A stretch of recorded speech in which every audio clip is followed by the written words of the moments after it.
Assalamualaikum warahmatullahi wabarakatuh. Kita berjumpa kembali di pertemuan ketiga dari mobile application.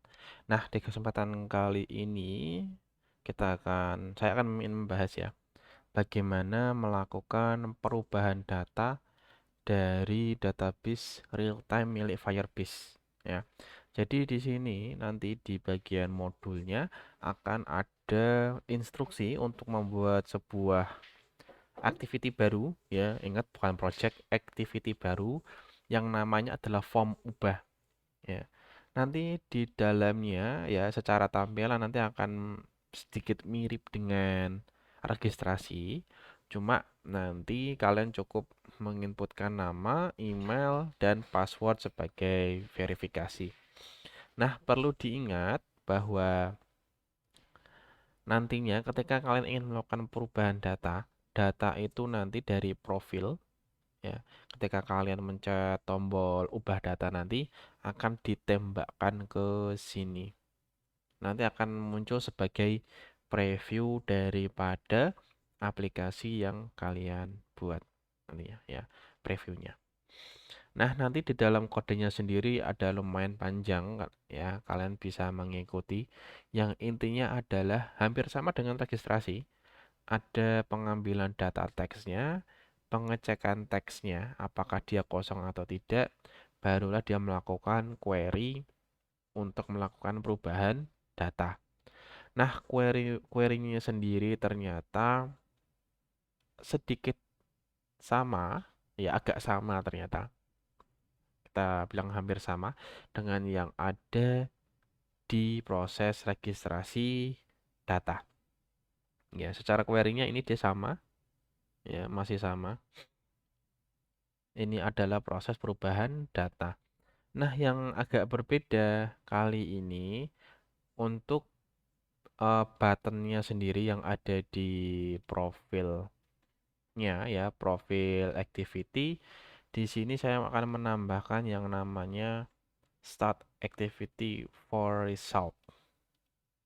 Yang artinya ya, nanti ketika activity itu dijalankan dia akan minta nilai kembali ya. Ketika dia minta nilai kembali, jika dia di cancel ya PTN batalkan ini, maka dia akan ngeset, oh ternyata di cancel sama usernya.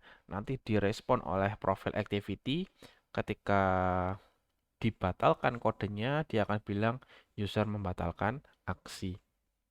Nah, kode untuk monitoring start activity ini diletakkan di paling bawah sebelum kurung tutup terakhir. Ya, jangan sampai salah. Kode ini harus di paling bawah di luar daripada ini. Jadi override fun ini dia ini satu garis. Ini satu garis. Ya, ini tidak bisa di zoom ya sayangnya ya. Ini kalian kalau kalian lihat nih ya, ini satu garis. Nah, untuk hasil akhir dari kode itu sendiri ya, saya akan perlihatkan. Di sini saya sudah ada aplikasi Android-nya. Kalian login aja seperti biasa. 1, 2, 3 masuk profil.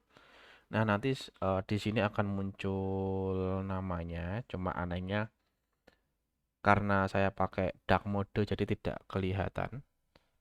Ya, dark mode-nya bisa saya matikan enggak ya?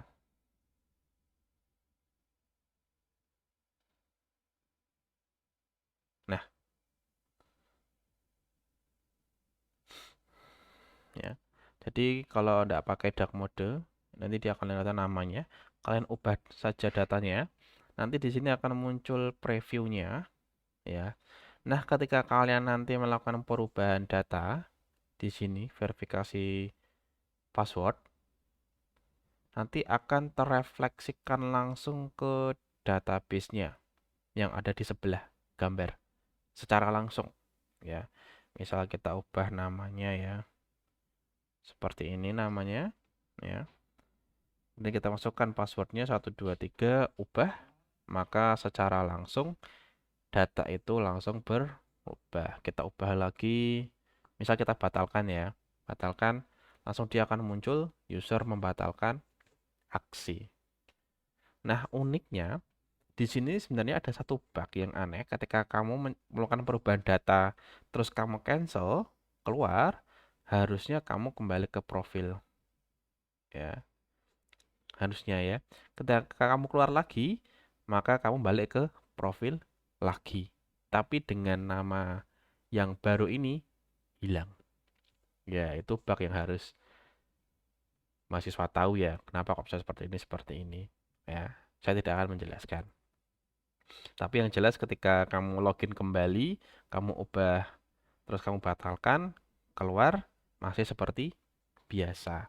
Berarti dari sini kita bisa tahu ada bug di bagian kode di sini. Ya. Yang dimana ketika kita melakukan perubahan data, ya di sini ya, di sini juga kita melakukan perubahan data, ternyata di situ ada activity yang tertumpuk dan tidak diselesaikan. Itu bugnya. Ya.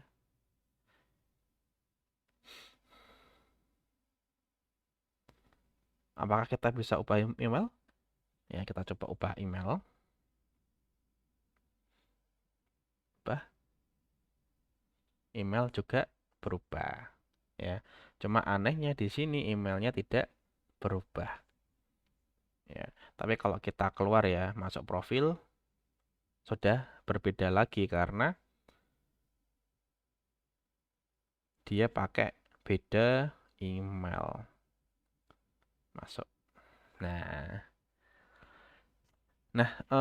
yang dimaksudkan di sini secara langsung kalian bisa melakukan query database, tapi dalam aplikasi Android-nya sendiri dia perlu melakukan yang namanya adaptasi. Oke, jadi itu saja untuk hari ini. Di pertemuan berikutnya kita akan membahas bagaimana cara menghapus database yang ada di server.